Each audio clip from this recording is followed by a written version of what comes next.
नमस्कार दोस्तों, आप सभी का स्वागत है एक बार फिर से हमारे YouTube channel freedom education of India में। तो दोस्तों, आज की इस वीडियो में अपन कवर करेंगे जो अपन ने टॉपिक पढ़ा था दोस्तों, राजस्थान जीके का आर्ट कल्चर से संबंधित राजस्थानी भाषा और उसकी बोलियाँ। उसी टॉपिक से संबंधित दोस्तों कुछ महत्वपूर्ण क्वेश्चन अपन इस वीडियो में कवर करेंगे। सभी क्वेश्चन काफ़ी इंपॉर्टेंट है आपके आगामी सभी प्रतियोगिता परीक्षाओं के लिए। तो सभी विद्यार्थी ध्यान से देख लीजिएगा और आपकी प्रैक्टिस भी हो जाएगी और आपको पता लग जाएगा कि ये टॉपिक आपका कितना क्लियर हो चुका है। ठीक है, तो सभी क्वेश्चन काफ़ी इंपॉर्टेंट है। तो सबसे पहला क्वेश्चन है अपने आज की क्लास का। क्वेश्चन क्या है मित्रों, राजस्थानी भाषा के लिए सर्वप्रथम राजस्थानी शब्द का प्रयोग किसने किया था? तो इसका आंसर आपको आ जाएगा। चार ऑप्शन यहाँ पर दिए गए हैं, L P. Tessitori, K M. Munshi, George Abraham Grierson, doctor Motilal. तो देखिए मित्रों, मैंने आपको बताया था कि जो राजस्थानी भाषा के लिए जो राजस्थानी शब्द का सर्वप्रथम प्रयोग किया था वो जॉर्ज अब्राहम ग्रीशन ने किया था। तो यहाँ पर सी ऑप्शन सही हो जाएगा। ये वही है दोस्तों जिन्होंने राजस्थान की बोलियों का वैज्ञानिक वर्गीकरण किया था और जो राजस्थानी भाषा की उत्पत्ति बताई थी इन्होंने वो नागर अपभ्रंश से बताई थी। ठीक है, तो यहाँ पर फर्स्ट ऑप्शन में सी ऑप्शन सही हो जाएगा कि जो राजस्थानी शब्द का सर्वप्रथम प्रयोग किया था राजस्थानी भाषा के लिए वो जॉर्ज अब्राहम ग्रीशियन ने किया था। सेकंड क्वेश्चन है मित्रों, मारवाड़ी के साहित्यिक स्वरूप डिंगल का सर्वप्रथम प्रयोग किसने किया? जो अपने पास मारवाड़ी का यानी कि पश्चिमी राजस्थानी का जो साहित्यिक रूप आता है डिंगल, जिसके बारे में आपने अध्ययन किया था, तो इसी का सर्वप्रथम प्रयोग किसने किया था? जिसका सही आंसर हो जाएगा दोस्तों, चार ऑप्शन दिए गए, कुशलाभ, गिरधर ओशिया, सीताराम लालस, दूसरा आडा। तो देखिए मित्रों, इसका सही उत्तर हो जाएगा ए ऑप्शन, कुशलाभ। जो कुशलाभ का ग्रंथ था दोस्तों पिंगल शिरोमणि, उसी में सर्वप्रथम डिंगल जो साहित्यिक रूप है दोस्तों मारवाड़ी का, इसी का प्रयोग किया गया था। ठीक है, तो ए ऑप्शन यहाँ पर सही हो जाएगा। थर्ड क्वेश्चन है मित्रों, थली और थटकी किस राजस्थानी बोली की उपबोलियां हैं? थली और थटकी इसके बारे में मैंने आपको बताया था। तो चार ऑप्शन दिए गए हैं, हडोती, बागड़ी, पश्चिमी मारवाड़ी, पूर्वी मारवाड़ी। तो देखिए दोस्तों, इसका जो सही उत्तर हो जाएगा वो कौन सा हो जाएगा? पश्चिमी मारवाड़ी। जो अपन ने जॉर्ज अब्राहम ग्रीशियन का वर्गीकरण पढ़ा था जिसमें इन्होंने 5 प्रकार से अपनी राजस्थानी भाषा की जो बोलियां हैं दोस्तों उसका वर्गीकरण किया था। तो उसी में दोस्तों अपन ने पढ़ा था सबसे पहले पश्चिमी राजस्थानी या मारवाड़ी, और मारवाड़ी को अपन ने 4 प्रकार से डिवाइड किया था, उत्तरी मारवाड़ी, पश्चिमी मारवाड़ी, दक्षिणी मारवाड़ी और पूर्वी मारवाड़ी। तो अपने पास जो थली और थटकी आती हैं ये पश्चिमी मारवाड़ी के अंतर्गत बोलियां आती हैं। ठीक है, तो यहाँ पर सी ऑप्शन सही हो जाएगा। अगला क्वेश्चन है क्वेश्चन नंबर 4, गिरधर ओशिया द्वारा लिखित डिंगल भाषा का ग्रंथ है, यानी कि गिरधर ओशिया के द्वारा जो ग्रंथ लिखा गया था डिंगल भाषा में वो कौन सा ग्रंथ है, इसका नाम यहाँ पर पूछा गया है। तो देखिए मित्रों, गिरधर ओशिया का जो ग्रंथ है वो कौन सा है? संगत रासो। तो यहाँ पर डी ऑप्शन सही हो जाएगा दोस्तों। जो संगत रासो ग्रंथ है दोस्तों ये अपने पश्चिमी राजस्थानी का जो साहित्यिक रूप आता है डिंगल भाषा का प्रयोग इसमें किया गया और ये गिरधर ओशिया के द्वारा रचित ग्रंथ है। ठीक है, तो यहाँ पर डी ऑप्शन सही हो जाएगा। इसके अलावा दोस्तों राव जय सिरोचंद ये भी अपने पास डिंगल भाषा का ग्रंथ है जिसके रचयिता कौन है दोस्तों? बिट्टू सूजा जी। मैंने आपको बताया था बिट्टू सूजा जी। ठीक है, इसके अलावा दोस्तों खुमान रासो, तो खुमान रासो भी अपने पास पिंगल जो साहित्यिक रूप आता है पिंगल पूर्वी राजस्थानी का, इसी का ग्रंथ है दोस्तों खुमान रासो। और ये जो ग्रंथ हैं ये दलपत विजय का है। ठीक है, दलपत विजय मैंने आपको बताया था, दलपत विजय इनके द्वारा लिखा गया ग्रंथ है। और जो वंशवास करें ये भी अपने पास पिंगल भाषा का ग्रंथ है जो कि बूंदी के जो अपने पास साहित्यकार आते हैं सूर्यमल मिश्रण, उन्हीं के द्वारा रचित ग्रंथ है वंशवास कर। ठीक है,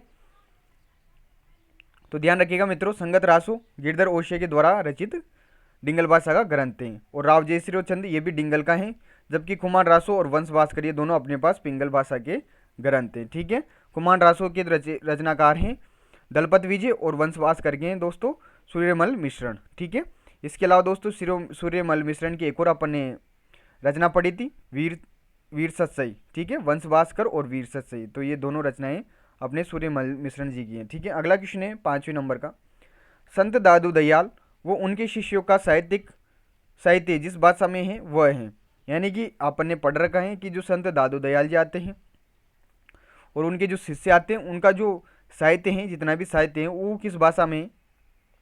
चार ऑप्शन दिए गए हैं, हाड़ौती, ढूंढाड़ी, मारवाड़ी, मेवाती। तो ये क्वेश्चन एग्जाम में पूछा गया है, तो इसका सही आंसर हो जाएगा बी ऑप्शन, ढूंढाड़ी भाषा में। ठीक है, ये जयपुर के थे दोस्तों। तो यहाँ पर ढूंढाड़ी सही हो जाएगा। अगला क्वेश्चन है क्वेश्चन नंबर 6, चरणदास जी की शिष्याओं सहजोबाई दयाबाई द्वारा रचित साहित्य किस राजस्थानी बोली में है। तो ये चीज़ भी आपने पढ़ रखी है, तो आप बताइए इसका आंसर कि जो चरणदास जी की शिष्य हैं दोस्तों सहजोबाई और दयाबाई, इनके द्वारा रचित जो साहित्य हैं वो राजस्थानी किस राजस्थानी बोली में है। तो देखिए मित्रों, इसका सही उत्तर हो जाएगा मेवाती में। ठीक है, तो सी ऑप्शन यहाँ पर सही हो जाएगा।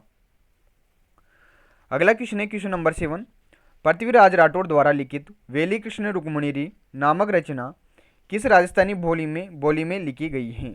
जो पृथ्वीराज राठौड़ है दोस्तों बीकानेर की, इनके द्वारा जो रचित ग्रंथ है वेली कृष्ण रुक्मणी, ये किस राजस्थानी बोली में लिखा गया है, ये आपको बताना है मित्रों। इसके बारे में भी आपने पढ़ रखा है। तो देखिए मित्रों, उत्तरी मारवाड़ी, पूर्वी मारवाड़ी, पश्चिमी मारवाड़ी, दक्षिणी मारवाड़ी, जो अपने पास पश्चिमी राजस्थानी आती हैं उसी के जो सब टाइप पढ़े थे अपन ने, उत्तरी मारवाड़ी, पूर्वी मारवाड़ी, पश्चिमी मारवाड़ी, दक्षिणी मारवाड़ी, तो वही ऑप्शन यहाँ पर दिए गए, इन्हीं में से एक ऑप्शन सही है। तो देखिए जो उत्तर सही हो जाएगा दोस्तों वो हो जाएगा अपने पास उत्तरी मारवाड़ी। जो उत्तरी मारवाड़ी, इसी में अपने पास वेली कृष्ण रुक्मणी जो नामक रचना है ये लिखी गई है। ठीक है, इस बोली का यहाँ पर प्रयोग किया गया है। इसके अलावा दोस्तों जो अपने पास पूर्वी मारवाड़ी थी, पूर्वी मारवाड़ी में अपने पढ़ा था जो रजियारे सोटे आते दोस्तों, करपराम जी खड़िया के द्वारा जो रचित सोटे हैं दोस्तों, रजियारे सोटे, ये रचित किए गए हैं। ठीक है, रजियारा सोटा, ये अपने पास पूर्वी मारवाड़ी में। ठीक है, अगला क्वेश्चन है क्वेश्चन नंबर 8, राजस्थानी साहित्य की सुप्रसिद्ध रचना रजिया के सोटे किस राजस्थानी बोली में लिखित हैं। रजिया के सोटे बोलो या फिर रजियारा सोटा बोलो, कुछ भी आ जाए, आपको कन्फ्यूज नहीं होना है। ये किस बोली में है। तो देखिए मित्रों, 4 ऑप्शन यहाँ पर दिए गए हैं, हाड़ौती, ढूंढाड़ी, मारवाड़ी, बागड़ी। अब ऑप्शन के अनुसार इसका जो सही उत्तर हो जाएगा वो हो जाएगा मारवाड़ी। मारवाड़ी सही हो जाएगा। और स्पेशली अगर मारवाड़ी के अंतर्गत भी अपने जो सब टाइप पढ़े उनमें देखा जाए तो ये किस में हो जाएगा, पूर्वी मारवाड़ी में हो जाएगा। ठीक है, तो ये ध्यान रखिएगा। अगला क्वेश्चन है क्वेश्चन नंबर 9। अगला क्वेश्चन है मित्रों क्वेश्चन नंबर 9, राजस्थानी भाषा को किस विद्वान ने गुर्जर अपभ्रंश का नाम दिया है। यहाँ पर पूछा गया है कि जो अपनी राजस्थानी भाषा है दोस्तों इसकी उत्पत्ति गुर्जर अपभ्रंश से किस विद्वान ने बताई है। तो देखिए मित्रों, पहला ऑप्शन है एल पी टेसी तोरी, दूसरा ऑप्शन है के मुंशी, तीसरा ऑप्शन है मोतीलाल मिनारिया। तो इसका जो सही उत्तर होगा मित्रों वो होगा डी ऑप्शन सही हो जाएगा, बी ओ सी। जो के मुंशी है दोस्तों, इन्होंने गुर्जर अपभ्रंश से ही अपनी राजस्थानी भाषा की उत्पत्ति बताई थी, परंतु इनका जो समर्थन करते हैं वो मोतीलाल मिनारिया भी करते हैं। तो यहाँ पर जो करेक्ट आंसर हो जाएगा वो बी ओ सी हो जाएगा, यानी के मुंशी और मोतीलाल मिनारिया। तो पॉइंट एक्स्ट्रा है, ध्यान रखिएगा। अगला क्वेश्चन है मित्रों, राजस्थानी भाषा का पहला ग्रंथ निम्न में से है। पृथ्वीराज रासो, कोविलमाला, वीर सस्सई, कुमार रासो। तो राजस्थानी भाषा का जो पहला ग्रंथ है मित्रों, यहाँ पर सही उत्तर हो जाएगा कोविलमाला। जो कोविलमाला ग्रंथ है मित्रों, उदयतन सूरी के द्वारा जो रचित ग्रंथ है कोविलमाला, यह अपनी राजस्थानी भाषा का सबसे पहला ग्रंथ यहाँ पर माना जाएगा। परंतु अगर ऑप्शन में दोस्तों मैंने आपको बताया था कि जो अपने पास भरतेश्वर बाहुबली गौर आता है, ब्रजसेन सूरी के द्वारा जो रचित ग्रंथ है भरतेश्वर बाहुबली गौर, वो अपने प्राचीन राजस्थानी का सबसे पहला ग्रंथ माना गया है। अगर वो ऑप्शन में होता तो फिर उसका आप जो आंसर रहता आपका वो फिर भरतेश्वर बाहुबली गौर रहता। परंतु यहाँ पर देखिए दोस्तों, जो एग्जामिनर ने क्वेश्चन पूछा है उसमें भरतेश्वर बाहुबली गौर नहीं दिया है, कोयलेमाला दिया है। तो इसका जो सही उत्तर हो जाएगा वो कोयलेमाला हो जाएगा। हो सकता है दोनों एक साथ पूछ भी ले, परंतु ऐसा कम चांस है, या तो कोयलेमाला देगा या फिर भरतेश्वर बाहुबली गौर देगा।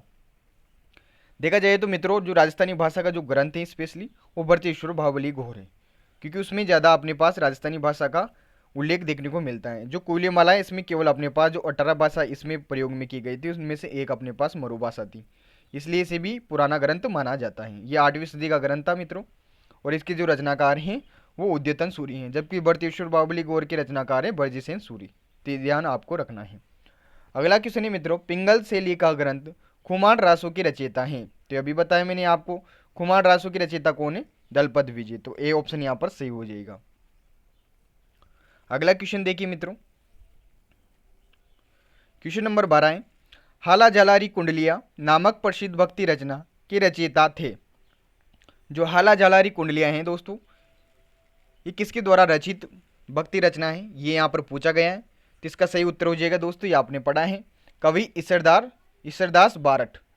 जो ईसरदास जी दोस्तों, इन्हीं के द्वारा हाला जाली रे कुंडलिया नामक जो प्रसिद्ध भक्ति रचना है ये रची गई थी। ठीक है। इसके अलावा दोस्तों कवि ईसरदास से संबंधित, ईसरदास बाराट से संबंधित कुछ अन्य रचनाएं भी हैं, उनका आप नाम याद रखिएगा। वो मैंने आपको नहीं बताया परंतु यहाँ पर बता रहा हूँ। एक तो आता है दोस्तों रुक्मणी, रुक्मणी हरण, ये भी इनकी रचना है। ठीक है, रुक्मणी हरण। इसके अलावा दोस्तों एक और आता है नाग दमन, नाग दमन, ये भी इनकी रचना है। तो ये दोनों नाम आपको ध्यान रखने हैं। अगला क्वेश्चन है असम्मिलित को चुनिए। यहाँ पर 4 ऑप्शन दिए गए हैं दोस्तों, बोली का नाम दिया गया है और प्रचलन क्षेत्र दिया गया है। आपको असम्मिलित को बताना है। तो देखिए मित्रों, मेवाड़ी उदयपुर सही है बिल्कुल, मेवाड़ी उदयपुर साइड में बोली जाती है, मेवाड़ क्षेत्र में बोली जाती है। देवड़ावाड़ी सिरोही, तो ये भी सही है दोस्तों, जो देवड़ावाड़ी है इसी का अन्य नाम सिरोही है और ये सिरोही क्षेत्र में बोली जाती है। टाटी, तो ये बाड़मेर में बोली जाती है दोस्तों, ये बताया था मैंने आपको। और जो अबुल फजल के द्वारा जिस बोली का यहाँ पर उल्लेख देखने को मिलता है वो अपने पास टाटी है। ठीक है, टाटी या डाडी कुछ भी यहाँ पर आ सकता है, तो कंफ्यूज नहीं होना है।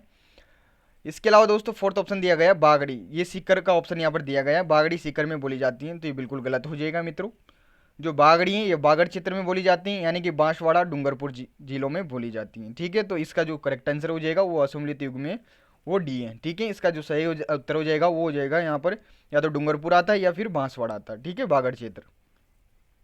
अगला क्वेश्चन है क्वेश्चन नंबर 14, असम्मिलित हैं। यहाँ पर भी देखिए दोस्तों क्षेत्र दे रखा है अपने राजस्थान का और उससे क्षेत्र में जो प्रचलन में जो बोली है वो दे रखी हैं। तो देखिए मित्रों, पहला ऑप्शन है दक्षिणी राजस्थानी निमाड़ी, तो बिल्कुल सही हो जाएगा क्योंकि अपन ने जॉर्ज अब्राहम ग्रीशियन का वर्गीकरण पढ़ा है, उसमें जो दक्षिणी राजस्थान में जो इन्होंने भाषा बताई, बोली बताई है वो निमाड़ी बताई है। ठीक है, निमाड़ी और एक हो भीली, परंतु भीली को शामिल नहीं किया था। ठीक है, बी ऑप्शन है मध्य पूर्वी राजस्थानी, तो इसमें ढूंढाड़ी, तो बिल्कुल सही हो जाएगा, जो मध्य पूर्वी राजस्थानी भाग है उसमें ढूंढाड़ी बोली जाती है। ठीक है, थर्ड ऑप्शन है उत्तर पूर्वी राजस्थानी, तो इसमें मेवाती, तो ये भी सही हो जाएगा। दक्षिणी पूर्वी राजस्थानी, तो दक्षिणी पूर्वी राजस्थानी में शेखावटी कहाँ से आ गई भाई, ये तो गलती हो गया, ये तो देखते ही पता लग जाएगा आपको। तो शेखावटी अपने नहीं आएगा इसमें दक्षिणी पूर्वी राजस्थानी में, इसमें कौन सा आ जाएगा, मालवी आ जाएगा। एक तो मालवी, ये जॉर्ज अब्राहम ग्रीशियन का वर्गीकरण से क्वेश्चन पूछा था। ठीक है, मालवी आ जाएगा, एक आ जाएगा रागड़ी, ठीक है, एक आ जाएगा बागड़ी। ये सभी दोस्तों अपने दक्षिणी पूर्वी राजस्थानी के अंतर्गत बोलियां आती हैं। ठीक है, तो इसका जो करेक्ट उत्तर हो जाएगा वो डी हो जाएगा। अगला क्वेश्चन है मित्रों 15वें नंबर का, राजस्थानी भाषा का शब्दकोश किसने तैयार किया था।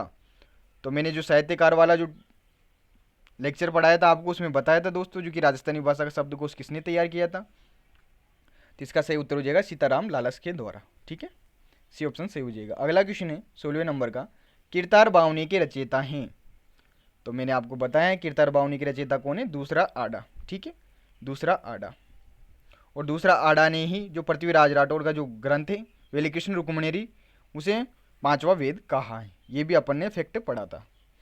अगला क्वेश्चन है 17वें नंबर का, पातल पीतल धरती दोरारी लील टांस आदि प्रसिद्ध रचनाएं हैं। तो ये सभी रचनाएं किन की हैं, ये तो आपको पता ही लग गया, पातल पीतल धरती दोरारी लील टांस। ठीक है, इन सभी का क्वेश्चन पूछा जाता है, 3 भी दे सकता है, 1 भी दे सकता है, 2 भी दे सकता है, किसी भी क्वेश्चन आपसे पूछा जा सकता है। तो याद रखिएगा मित्रों, जो कन्हैयालाल सेठिया जी हैं इन्हीं की ये रचनाएं। ठीक है, अगला क्वेश्चन है क्वेश्चन नंबर 18, हाडोती किस क्षेत्र की बोली है। जो हाडोती बोली जाती है 4 ऑप्शन दिए गए हैं, कोटा बारा, कोटा भीलवाड़ा, कोटा सवाई माधोपुर, बारा टोंक। तो देखिए मित्रों, भीलवाड़ा अपने हाडोती क्षेत्र में नहीं आता है, सवाई माधोपुर भी नहीं आता है, टोंक भी नहीं आता है, तो ये 3 ऑप्शन तो गलत हो जाएंगे। तो जो सही उत्तर हो जाएगा वो हो जाएगा कोटा बारा। कोटा बारा, बूंदी, झालावाड़, जो हाडोती के 4 जिले आते हैं इनमें जनरली हाडोती बोली जाती है। ठीक है, अगला क्वेश्चन है राज रूपक के रचयिता कौन है। तो राज रूपक के रचयिता कौन है, वीरबाणी, ये मैंने आपको बताया था, यहाँ पर ऑप्शन नहीं दिया है, ये बस ओनली प्रैक्टिस के लिए। ठीक है, 20वां क्वेश्चन है कवि सूर्यमल मिश्रण की रचनाएं किस बोली में रचित हैं। तो अभी बताया मैंने सूर्यमल मिश्रण कहाँ के हैं भाई, बूंदी के हैं। तो बूंदी में कौन सी बोली बोली जाती है, हाडोती बोली जाती है, तो किस में होगा, हाडोती में होगा। तो यहाँ पर कौन सा ऑप्शन सही हो जाएगा, डी ऑप्शन सही हो जाएगा, हाडोती। ठीक है, तो प्रैक्टिस हो गई है आपके, ये टॉपिक मैंने कंप्लीट पढ़ाई रखा है आपको। तो इन सभी क्वेश्चनों को आप नोट डाउन कर लेना या फिर आप स्क्रीनशॉट लेके सेव कर लेना। ठीक है, बाकी दोस्तों इस टॉपिक से संबंधित दोस्तों जो बोर्ड एग्जाम के क्वेश्चन है वो भी मैं आपको कंप्लीट करवाऊंगा। इनमें से भी काफ़ी सारे क्वेश्चन गत वर्षों की परीक्षा में पूछे जा चुके हैं, परंतु स्पेशली मैं आपको एक और नया वीडियो दूंगा जिसमें 50 से 60 क्वेश्चन कवर करवाऊंगा। सभी क्वेश्चन वो रहेंगे जो विगत वर्षों के अपने राजस्थान के जो भी विभिन्न एग्जाम हुए उनमें जो क्वेश्चन पूछे गए वो रहेंगे। ठीक है, तो आज की वीडियो में इतना ही। ठीक है, आशा करता हूँ वीडियो अच्छा लगा होगा। वीडियो को अच्छा लगा है तो वीडियो को लाइक कर दीजिएगा और अपने दोस्तों के साथ इसे ज़रूर शेयर कीजिएगा। तो मिलते हैं अगले वीडियो में, तब तक के लिए धन्यवाद। जय हिंद, जय भारत। और जिसने ये टॉपिक नहीं पढ़ा है डीपली वो पढ़ सकता है, मैंने इसके ऊपर लेक्चर बना के डाल रखे हैं। ठीक है, धन्यवाद।